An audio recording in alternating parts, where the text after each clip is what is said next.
بسم الله الرحمن الرحيم لا حول ولا قوة إلا بالله العلي العظيم الحمد لله رب العالمين وصلى الله على سيدنا ونبينا أبي القاسم المصطفى محمد وعلى آله الطيبين الطاهرين لا سيما بقية الله في الأرضين أجل الله تعالى فرجه الشريف وجعلنا من أعوانه وأنصاره وشيعته إن شاء الله. This is the first session of our new series on self-building. What we, inshallah, are trying to do in this series of 8 sessions is to have some understanding of the way that the Quran and the Sunnah teach us to build ourselves, to improve ourselves, to uplift ourselves. And for this reason, I have planned 8 sessions, and I'm going to give you the outline of the subjects that we are going to cover today. And inshallah, then we start with the main topic for the first session. I've been giving different series of talks about the subject or similar subjects.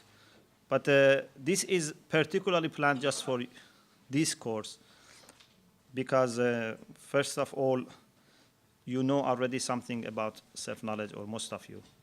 Secondly, we want to cover the most important thing in just 8 sessions. And thirdly, we want also to be more practical.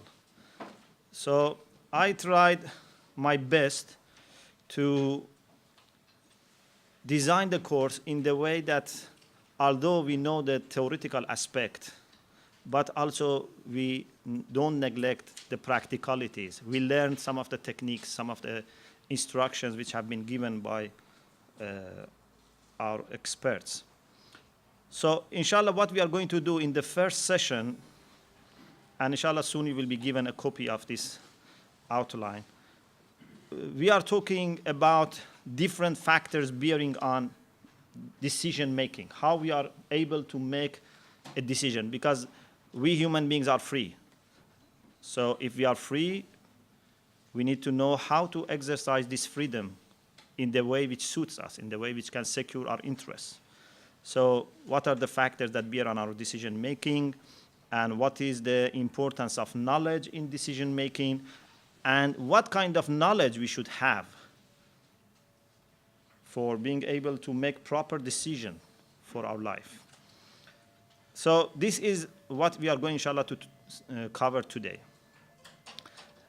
Then in session 2, we will have a glance at the process of self-building. So we will try to summarize different stages that we must go through in the process of self-building. This is different from different stations of a spiritual journey. That's something else. No, just we want to give you a picture of what is the process of self-building. And then you will see that one of the things that we cover would be a spiritual journey, and that by itself would have different stations. And also in session 2, inshallah, we will talk about what can be achieved by self-building. Because it's very important to know in the beginning what we can gain so that we will become more determined and more motivated to follow it up.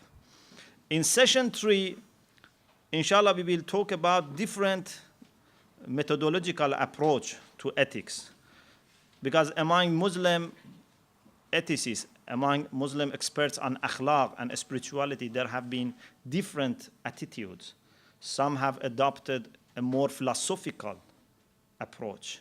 Some have adopted a more mystical approach. Some have adopted more what we can call narrational, a type of hadith which is more based on hadith, a type of akhlaq which is more based on hadith and transmitted knowledge. So we will talk about this, inshallah, and we will talk about advantages and maybe disadvantages of some of these methods.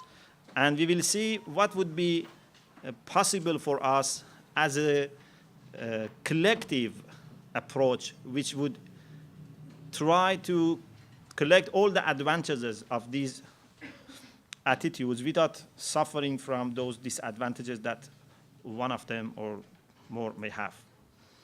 So this is the third session. In the third session, inshallah, we also will talk about originality of Islamic ethics.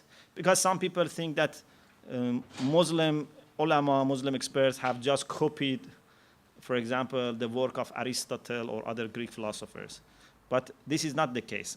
First of all, if this is to be said, it can only be said about philosophical approach. But even in philosophical approach, there are much more which has been said by Muslim ethicists. But we will see that Islamic akhlaq is original and it has its own novelty. In session 4, we will talk about 3 different ways of thinking about self-building, 3 different illustrations, 3 different scenarios for self-building. We will talk about self-building as a battle between us and our own selves. This is the combat with the self. This is the concept of a struggle, which is the greater struggle. We will talk about a spiritual medicine, a kind of treatment for the illness and deficiencies in our heart. And we will talk also about a spiritual journey, a journey that the wayfarer toward Allah subhanahu wa ta'ala must embark on. So we will talk about these 3 different ways of uplifting ourselves. In session 5, we will talk about key concepts and qualities in Islamic spirituality. In session 5, there will be 2 qualities which will be inshallah studied. One is love, and the second is thankfulness. And in the following sessions, session 6, we will have 2 more concepts, 2 more key qualities, and that is to be pleased with Allah subhanahu wa ta'ala's decree, and second, to be humble, or what I call a spiritual poverty. So in these 2 sessions, we will talk about 4 very fundamental concepts in Islamic spirituality, in my view. And then in session 7 and session 8, we would have practical instructions given by great ulama, great experts, great mystics. The things that we can put into practice and improve ourselves. So, inshallah, with the support and help of Allah subhanahu wa ta'ala, I hope that we can cover all these things in these 8 sessions, and inshallah, more important than this, I hope that inshallah we can put into practice what we learn. So let us start now with the topic for the first session. The first session still can be found in the book Self-Knowledge. So if you refer to the chapter which is called The Importance of Knowledge in Decision Making, page 113 onwards, so you will have some of the material that I am going to say today. But there may be some other things that can be mentioned today. When we want to make a decision, there are 3 major factors that contribute to making a decision. One is knowledge. If I don't know anything, I cannot make any decision. For example, you are going to a bookshop. You want to buy a book. Okay? So you must know first what book is. And then you must know what kind of book you are interested in. What kind of price you can afford. What type of language you know and you need. What type of level of familiarity you have with that subject. You cannot choose a book which is too simple or too difficult for you. What kind of a style of writing you like. So there are many, many things that are to be known so that you can make a proper decision. Otherwise, we may go and either we cannot buy anything, or we may buy something which is not suitable, which is not appropriate. If someone wants to make, for example, a decision about what subjects to study for example, A level, or what subject to study in the university, for sure, lots of information is needed, lots of knowledge is needed so that you can make proper decision. But knowledge is not the only thing. In addition to knowledge, we need to have desire, we need to have motivation. Because if I know something is very useful, if I know that this book is very useful, but if I don't have desire for learning, so this is not going to work. This is not going to persuade me to read. Unfortunately, we see that there are many cases in which that we have many good things available, but we are not that much motivated. And sometimes just it gives us some kind of confidence to see that something is available. As long as it's available, it's okay. So for example, they say, is such a book available? Say, yes, this is available. So that person is relaxed. If you say it's not available, then it makes a force so that he can find the book. But if you say it's available, or this lecture is online, or this course is going on, then they are relaxed. Because they say, okay, whenever I want, I can benefit. But this is not the way that it should be. We need desire for something which is useful for us, something which is beneficial. And also we need power. Sometimes you have knowledge and desire, but you don't have power. It's not available. There are many people who are thirsty for knowledge, and they know what kind of knowledge they need, but there is no one to teach them. There is no book available. There is no alim available. So it's not that always what you want, you can do. The only time that you can do what you want is when you have knowledge and desire and power all together. And this is what we call tawfiq. Tawfiq is to have all the requirements together. For every single decision to make, you need thousands of things to be available. If you look carefully, there are thousands of things that should work. And there are thousands of things that should not be there so that you can do simple things. Just for example, the fact that we have come here. There could have been thousands of things that could have stopped us coming here. And also we needed lots of things to happen so that there is such a possibility that we come. So this is called tawfiq, and this is Allah subhanahu wa ta'ala's help for us. Of course, if we benefit from what is provided, then Allah will inshallah increase. If we don't benefit, then it will be taken away. Okay. Knowledge, desire, and power. Now let's see what is the role of each of these three in self-building. We need power. As we said, human beings are free. So there is no one who is forced to be bad. There is no one who is forced to be wicked. There is no one who is created as a wicked person. When we are given freedom, this means that we have the power to become good or bad. Of course, I should admit that people have different types of power, different extent of power. Some people are very much prepared for spirituality. Some people are very much up to it. They are so pure, they are so soft in their hearts that for them undertaking this journey is not very difficult. For some people it's very difficult. But this doesn't mean that some people are deprived from the power of becoming good. As we said, people in the worst situations, in the worst conditions, still they can manage to become good. You remember the story of the wife of Pharaoh. The wife of Pharaoh, being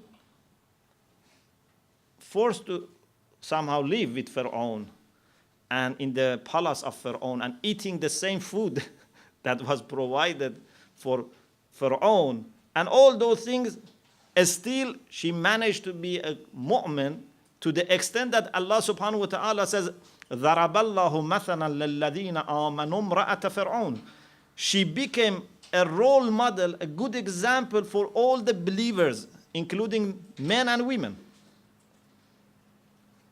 And on the other hand, we have son of the Prophet Nuh, ala nabiyina wa alayhi salam, who was under the care of a great prophet, one of the greatest prophets, one of the prophets with great determination, ulul azm, and still he didn't want to follow the path of his father to the extent that Allah subhanahu wa ta'ala says, he is not from you. إِنَّهُ لَيْسَ مِنْ أَهْلِكَ إِنَّهُ عَمَلٌ غَيْرُ صَالِحٍ. Although biologically and genetically he is your son, but spiritually he is not from you. So, people may have different power, different types of preparedness, different amount of readiness. But this doesn't mean that some people are forced to be good or forced to be bad.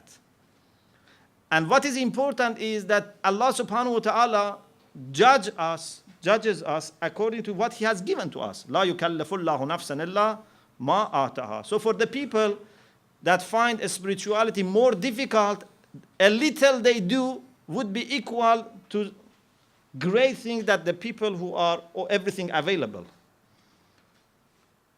And as we have in hadith, أفضل الأعمال أحمزها. The most privileged acts are those which are done with difficulties, with efforts. So nowadays that you just take a plane and go for ziyarah, you should not think that it would be equal to the people who had to walk all the way so that they can do ziyarah. You cannot say, oh, Allah subhanahu wa ta'ala loves us more than them because He has made ziyarah such an easy thing for us. No. It's depending on how much effort you have to make. So, power is more or less there. And depending on the abilities that you have, you will be judged. What about desire? Again, desire more or less is there. Every human being, by creation, by birth, has desire for being good. Allah subhanahu wa ta'ala has made desire for perfection, desire for good qualities, desire for justice, for benevolence, for honesty inside every human being. وَنَفْسًا وَمَا سَوَّاهَا فَأَلْهَمَهَا فُجُورَهَا وَتَقْوَاهَا. Allah subhanahu wa ta'ala has inspired us to understand what is good and what is bad. And also, not only He has inspired us to distinguish between what is good and what is bad, He has also motivated us towards good things. حَبَّبَ إِلَيْكُمُ الْإِيمَانِ وَزَيَّنَهُ فِي قُلُوبِكُمْ. Allah has made faith, has made loyalty to Himself something which is beloved to us and something which is beautiful to us. So there is desire.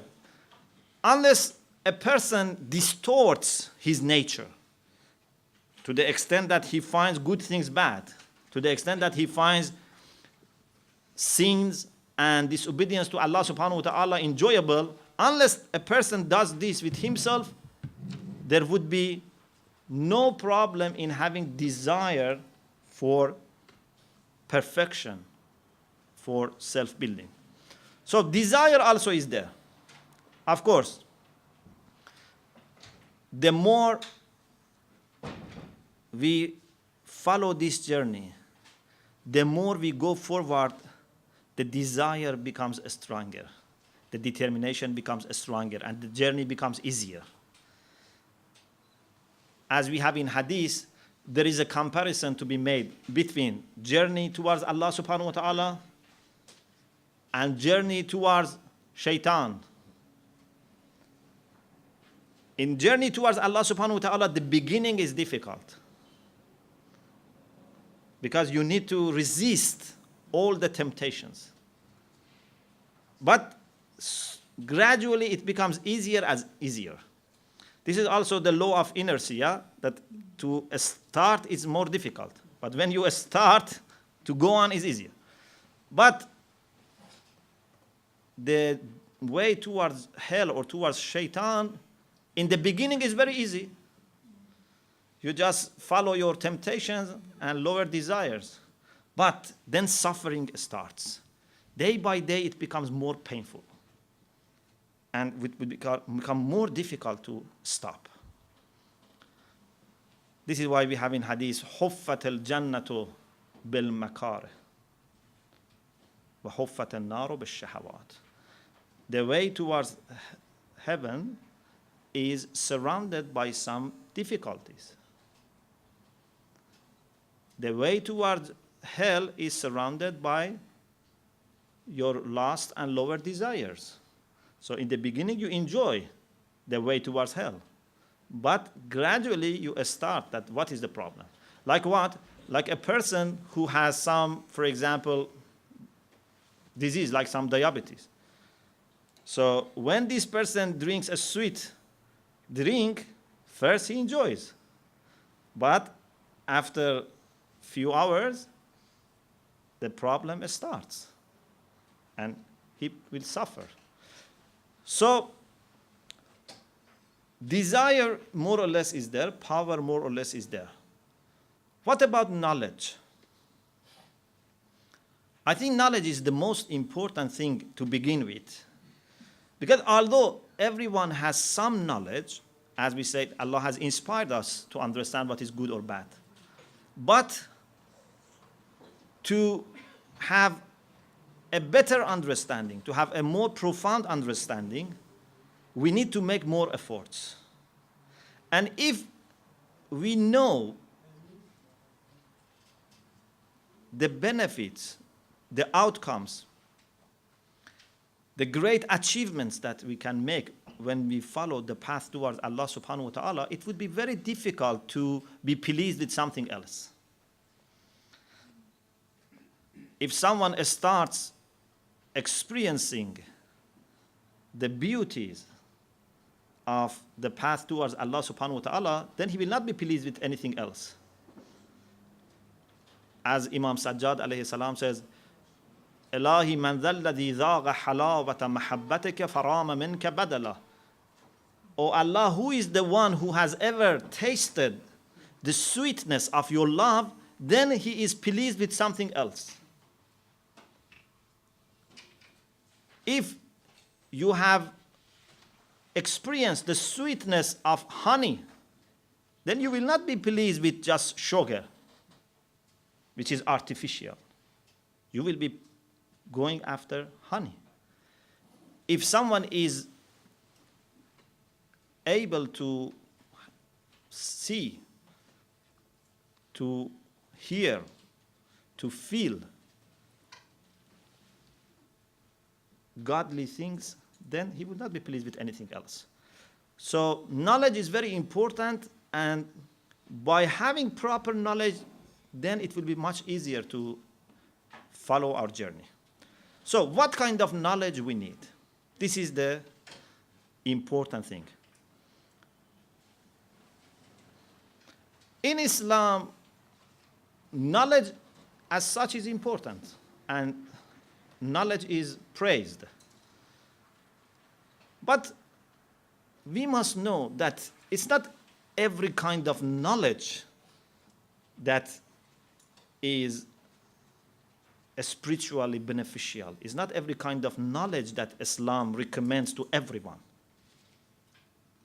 There are some types of knowledge that are useful, but only maybe temporarily, only maybe in this dunya. And there are some types of knowledge that are useful forever. You heard this story that once the Prophet sallallahu alaihi wasallam so that people have gathered around the person, and with interest and willingness and eagerness, they are asking him lots of questions and he's answering them. So the Prophet said, who is this man and what is his job, what is he doing? And they said this person knows the genealogy of the Arabs. So if you ask about your forefathers, he will answer. And the Prophet said, okay, this is good, but this is not ilm. إنما العلم ثلاثة. Ilm or knowledge is one of three. آية محكمة or سنة قائمة or فريضة عادلة. One of three things. And ulama have interpreted this in this way. Either something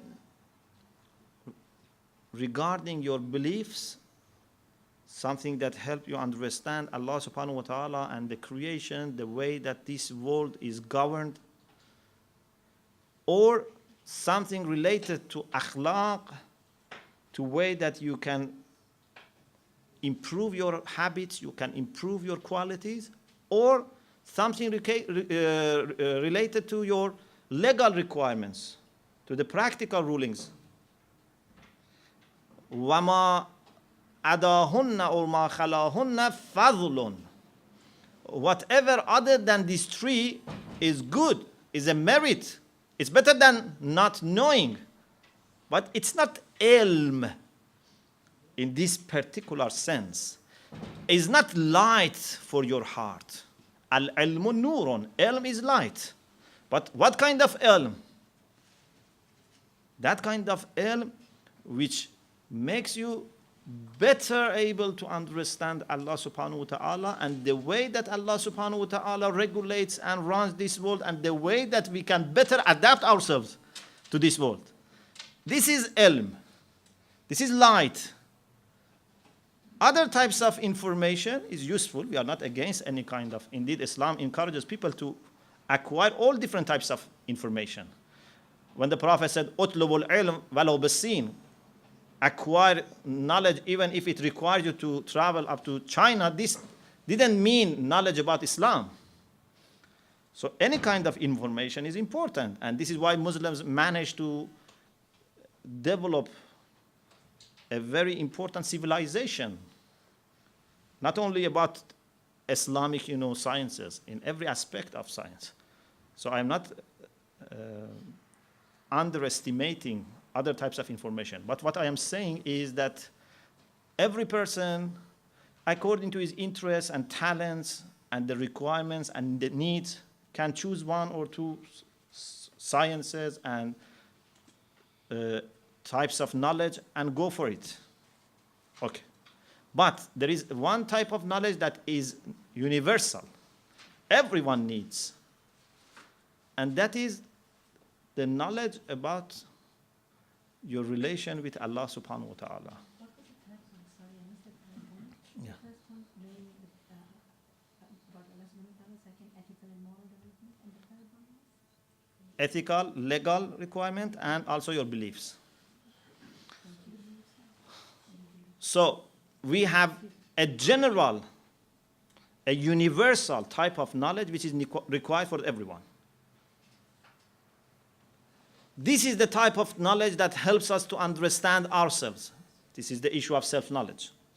This is the type of knowledge that helps me understand how can I improve myself. In a very beautiful hadith, Imam Ali alayhi salam says, رحم الله امرأ عرف من أين وفي أين وإلى أين. This is a very profound hadith. May Allah's mercy be upon the one who knows where he has come from, where he is, and where he is leading toward. So this is a kind of prayer. And some people say, no, maybe this is a type of information, a type of affirmative statement, that Imam is saying that Allah's mercy is already upon the one who has these three types of knowledge. Whether we take it as a dua, a prayer, or as a statement, it makes no difference. That this shows that there are three types of knowledge which are very important. To know where you are from, where you come from. What is your origin? Are we just outcomes of blind accidents? Just something has happened, some explosion or something has happened, and gradually or at once. Some people say gradually as a result of evolution. Some people say at once life was created, whatever. Are we just products of accidents, or we are created carefully and wisely by Allah subhanahu wa ta'ala? This is a very important question. And this can change all your way of life or your way of thinking and planning for your life. If I know that I am from Allah, coming from Allah subhanahu wa ta'ala, then this gives me, first of all, courage. This gives me a sense of belonging and a sense of relation to Allah subhanahu wa ta'ala. It's not that I am a stranger in this world. I am put in this world by the one who owns this world. Okay? So I am a guest. I am not asylum or refugee. I am a guest in this world. This is very important. And also, we should know what is the present situation.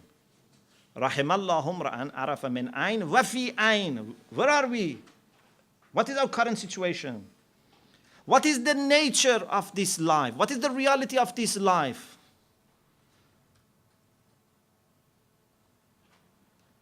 Is this life eternal, or this is a very short and temporary life?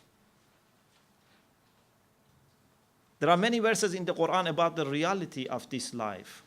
Some of them you will find it in the book. For example, Allah subhanahu wa ta'ala says, اعلموا أنما الحياة الدنيا لهو ولعب وزينة وتفاخر بينكم وتكاثر في الأموال والأولاد. Beware that this worldly life is one of five. Is lahwun wa la'ibun. La'ib means play. It's like game, la'ib. Then lahv means like some kind of amusement and entertainment, something just make you busy. And then zina, adornment. And then tafakhur means you mention your own sources of pride and honor and say, oh, I am better than you. And takathur, you want to have more and more.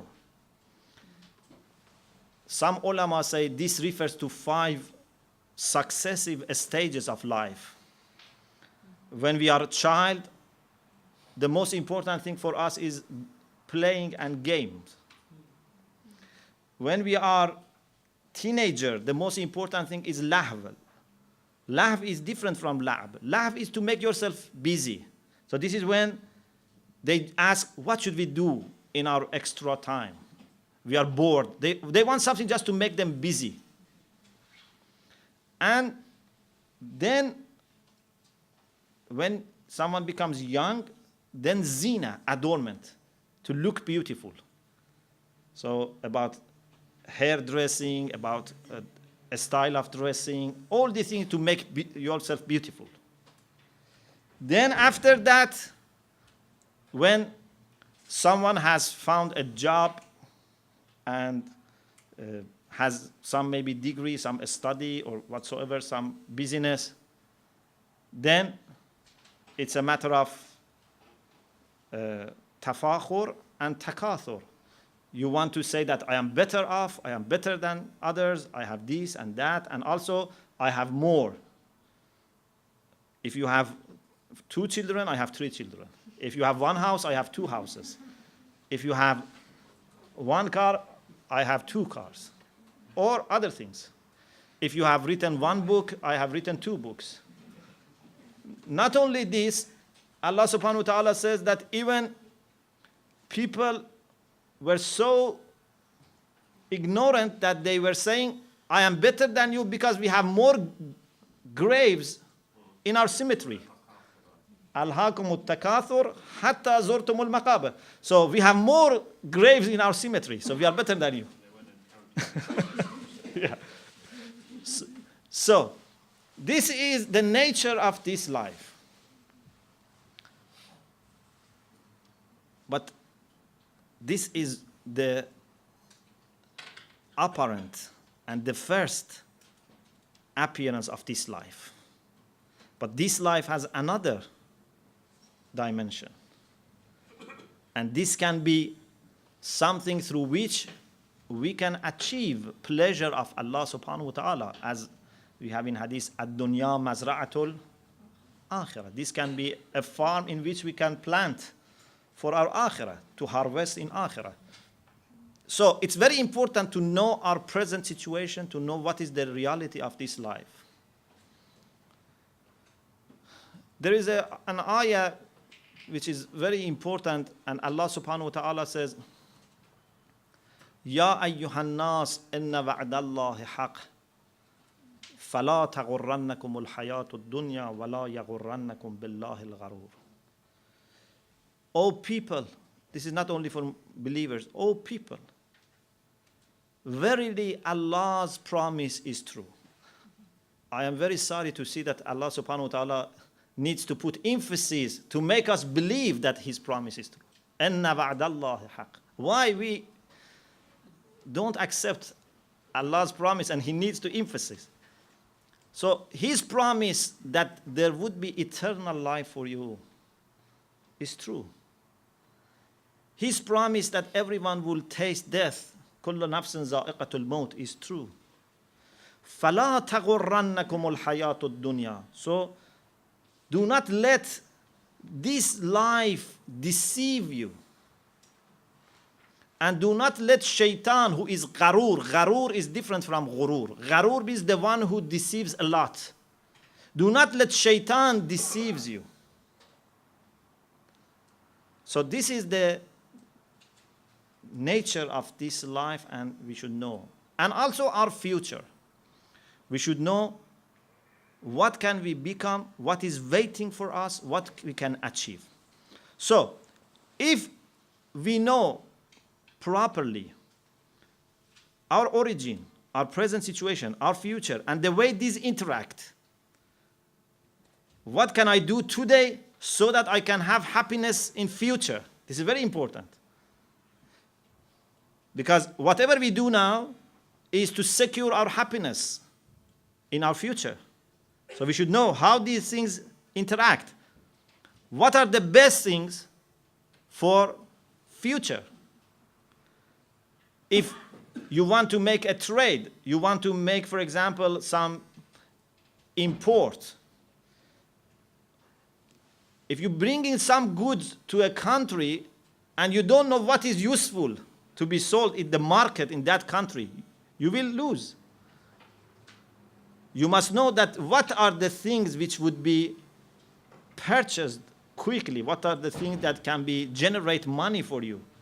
And these are the things that you can import.